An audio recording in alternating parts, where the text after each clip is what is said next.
Good afternoon, শুভ দুপুর সব বন্ধুকে জানাই। কালকে জামাই ষষ্ঠী গেছে। আমার ক্ষেত্রে আমি বলবো আমার ছিল বর ষষ্ঠী। 2007-এ বাবা, 2017-তে মা, দুজনেই আমাদের ছেড়ে চলে গেছে। 2017 সালের পর থেকে তাই জামাই ষষ্ঠী আমার বাড়িতে করার মতো আর কেউ নেই। মা যখন ছিল তখন প্রচুর ধুমধাম করে করতো জামাই ষষ্ঠী। 2 বছরই পেয়েছিল মা। আমার 2014 সালে বিয়ে হয়েছিল, তো সেই 2 বছর খুব ধুমধাম করেই আমার জামাই ষষ্ঠী আমাদের পালন করেছিল আমার মা।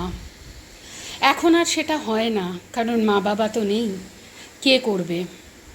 তো সেই জন্য তারপর থেকে আমি আমার বরমশাই যেরকম খেতে চায় বা ভালোবাসে সেরকমভাবেই রান্না করে নিজের হাতে তাকে গুছিয়ে সাজিয়ে খেতে দিই এই দিনটাতে। তাই আমি এটাকে বলি বর ষষ্ঠী। যেমন সকালবেলা দেখতেই পেলে জলখাবারে ছিল কচুরি আর চানা মটরের তরকারি। এটা কিনে আনা হয়েছিল। আমার বরমশাই অনেক রকমের 4-5 রকমের পদ দিয়ে খেতে খুব একটা পছন্দ করে না, আর তার মধ্যে এই গরম। তাই আমাকে বলেছিল তুমি পোলাও বানাও আর তার সাথে মাটন।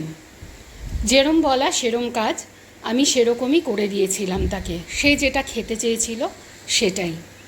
বাসন্তী পোলাও বানিয়ে নিয়েছিলাম, দেখতেই পেলে তোমরা।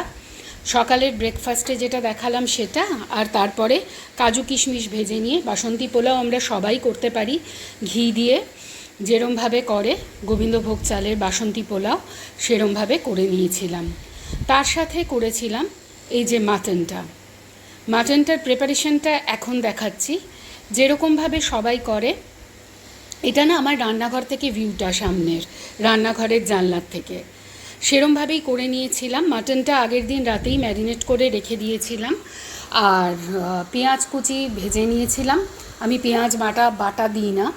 টমেটো, শুকনো লঙ্কা, পেঁয়াজ একসাথে ভাজা হয়ে গেলে তারপরে আদা রসুন কাঁচা লঙ্কা বাটার যে পেস্টটা ছিল সেটা দিয়ে দিলাম।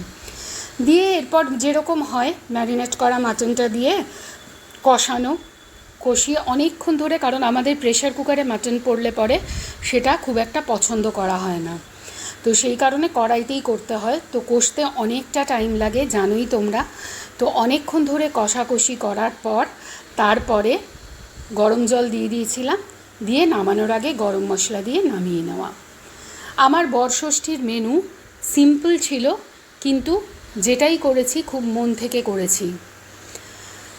তো বাসন্তী পোলাও আর তার সাথে ছিল মাটন, তার সাথে কেটে দিয়েছিলাম আম আর মিষ্টি, আর একটু পেঁয়াজ কুচি দিয়ে দিয়েছিলাম স্যালাডের জন্য। ব্যাস এই ছিল, সাজিয়ে গুছিয়ে খেতে দিয়েছিলাম সুন্দর করে। এটাই ছিল আমার বরষষ্ঠী। কেমন লাগলো তোমাদের আমার এই ভিডিওটা? পুরোটাই তোমাদের সাথে শেয়ার করলাম, আর সাথে কিছু মনের কথাও বললাম। যখন সত্যিই দেখি সবাই জামাই ষষ্ঠীতে বাড়িতে যাচ্ছে, মা বাবার আদর পাচ্ছে, নিজের খুব একা লাগে। তখন মনে হয় আমার মা বাবা বোধহয় বড্ড তাড়াতাড়ি চলে গেল।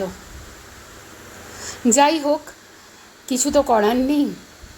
তো এইভাবেই থালা সাজিয়ে গুছিয়ে আমি খেতে দিয়েছিলাম আমার বরমশাইকে কালকে।